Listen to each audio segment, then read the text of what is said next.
MQM ने peoples party के ऊपर सिर्फ अली जुल्फकार का साथ देने का इल्ज़ाम आयद नहीं किया, बल्कि सानह मशरक़ी पाकिस्तान और मोहतरमा बेनज़ीर भुट्टो की शहादत के बाद अवामी रद्दअमल के नतीजे में जो अमलाक जलाई गईं, उन पर अदालती कमीशन बनाने का भी मुतालबा किया है। जब कोई ऐसा फैसला होगा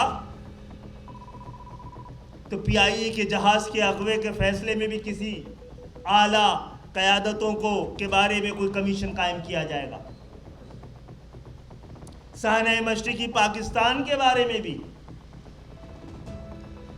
इधर हम इधर तुम के नारे के साथ अंदेशे अगर खड़े होते रहे तो फिर इस पे भी अदालती कमीशन बनना चाहिए। 27 दिसंबर 2007 को कराची सिंध के शहरी इलाकों में खुसूसन एक वाकया रावलपिंडी में हुआ।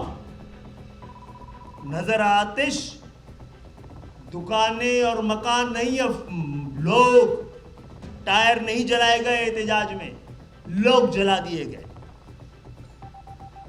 पूरे शहर को आग के सुपुर्द कर दिया गया।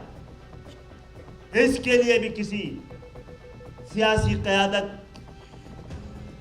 को मरूद इल्ज़ाम ठहराया जा सकता है। अंदेशा यही है, खतरा यही है, तो उसके लिए भी अदालती कमीशन बनाया जाए।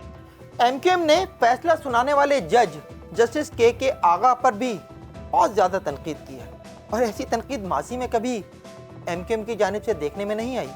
एमक्यूएम ने तो के आगा पर पीपल्स पार्टी का तनख्वाहदार होने का भी इल्ज़ाम लगा दिया है।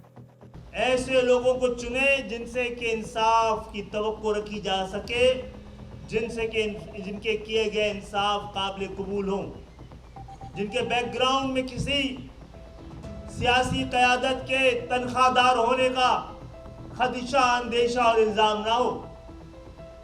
पता नहीं फैसला अदालत में हुआ है या किसी हाउस में हुआ है। जस्टिस के आगा के बारे में एमक्यूएम की इतना खुलकर बोलने की हिम्मत शायद इसलिए हुई है कि जज बनने से पहले के आगा को पाकिस्तान पीपल्स पार्टी के साबका दौर में, जब यूसुफ रज़ा गिलानी वज़ीर आज़म थे, नैब प्रोसिक्यूटर और एडिशनल अटॉर्नी जनरल लगाया गया था। के आगा ने मुर्तज़ा भुट्टो कत्ल केस समेत करप्शन के कई मुकदमात में न सिर्फ आसिफ अली जरदारी बल्कि मोहतरमा बेनज़ीर भुट्टो की भी वकालत की है। ये प्रोग्राम आपको कैसा लगा, नीचे कमेंट सेक्शन में कमेंट करके ज़रूर बताइएगा। और हाँ, मेरे प्रोग्राम को लाइक और चैनल को सब्सक्राइब करना ना भूलिएगा। देखते रहिए FIR।